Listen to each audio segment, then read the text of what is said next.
on or impart a force on the truss segment.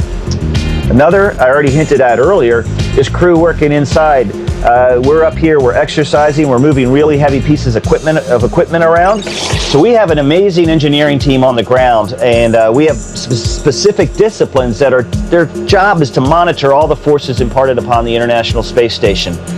They keep track of all those various forces I talked about and where they could be coming from, the atmosphere, visiting vehicles, or even things that the crew are doing inside the space station, and to make sure that those forces aren't significant enough to cause any damage to this wonderful laboratory and living space we have up here in low Earth orbit.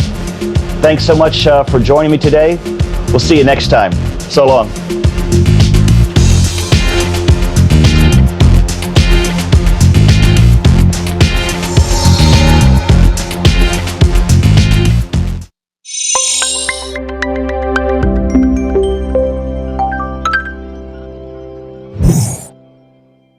Na baby blumi em go lik. Em go lik na em put him this la baby called kilok long and long. The International Space Station's role in preparing for future exploration involves being a test bed for the technologies that we'll need to make those future trips. Things like the water recovery system, which takes moisture gathered from a number of sources and turns it into safe, clean drinking water. Here's how it works.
Things we're learning on the International Space Station are helping us get ready for the next steps in human space exploration. NASA's Artemis program will return astronauts to the moon by 2024 as a step in the plan to send people to Mars in the years to come. NASA's Human Research Program is doing research and technology development on ways to enable people to live and work safely and effectively out in space over long periods of time. One of the most challenging aspects of sending human beings out beyond low Earth orbit is dealing with space radiation.